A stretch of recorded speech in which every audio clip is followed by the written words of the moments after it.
This is Pick 6 presented by KFAN NFL Network Edition. I'm alongside Bucky Brooks, and we're out here at the NFL Network studios in beautiful California.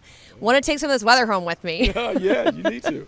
I know. Well, we really appreciate you signing up for this fan question show that we've got going on. Pick 6 is because we have 6 questions for you. The answers only need to be 30 seconds long, so kind of rapid fire this one.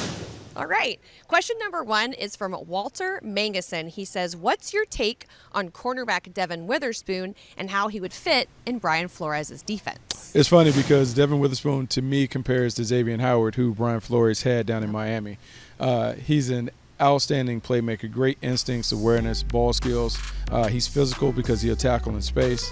He has the ability to play man-to-man in zone. I don't know if there's a more complete cover corner in the draft than Witherspoon. He's a perfect fit. Wonder if he'll be available there for pick number 23, huh? That'll be the big question. Question number 2 is from Shadow. He asks, what do you think about the Vikings trading up to get one of the top 4 quarterback prospects or taking one if it falls down to them? No, I think for the Vikings, because you only have 5 picks, you don't want to necessarily trade away because then it costs you draft capital. But if one falls to you, you certainly want to entertain the possibility. The guys that you're talking about are maybe a Hendon Hooker because you have Kirk Cousins under contract. He's playing. You could take Hooker. He could take a redshirt year and then be ready to play in 2024. I would expect the Vikings to make a move at quarterback.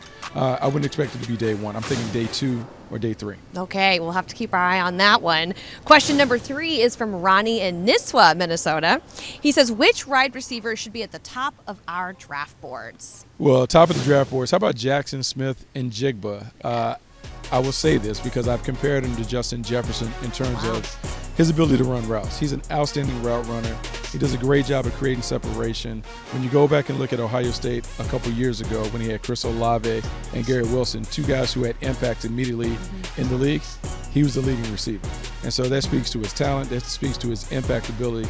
He's a catch and run specialist, someone who I think is going to have an outstanding career as an NFL player. We know how dangerous a good route runner can be in this Kevin O'Connell offense. Let's get to question number 4. This is from Justin Hinnenkamp. He asks, what quarterback could slip in round 3 to 4 that could interest the Vikings? Round 3 or 4. How about we just give you a later round quarterback? Yeah, let's do it. How about Jake Havner from Fresno State? And when you think about Haener and what he's been able to do, throws the ball quickly, played in a real system. Jeff Tedford has done a good job of developing quarterbacks over the years. And when you watch him process, you watch him get the ball out of his hands, everyone is looking for that Brock Purdy-like prospect. He could be the guy that kind of tickles the fancy. Okay, Mr. Irrelevant went to pretty far in the playoffs this season. That would be quite the comparison. Question number 5 is from the Protagonist. The Vikings only have 5 picks in this year's draft, as we alluded to a second ago. Do you think they trade out of the first round to accumulate more picks or stay put?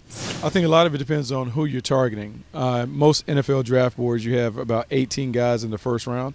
And so you want to sit and just see if the guy that you want is there, and then you want to do some compare and contrast. Is there a closer prospect that might be available in the 2nd or 3rd round?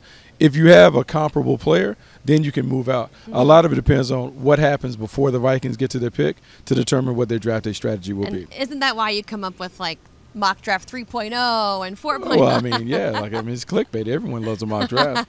They do, and you can catch those on NFL.com from Bucky. Final question of pick 6 is from B in Bemidji.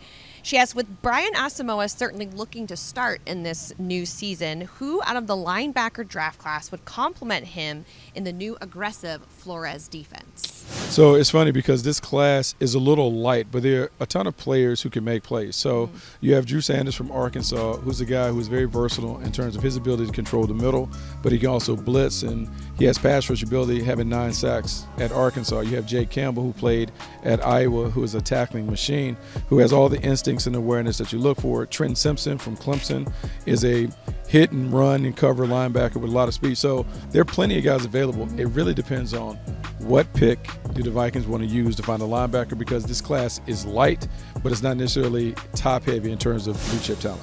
Okay, well, that's a great rundown for us. We appreciate you playing along with Pick 6 presented by KFAN. You can always catch Bucky Brooks' work on NFL.com and on Path to the Draft on the NFL Network. Thanks for being here. Thanks for having me.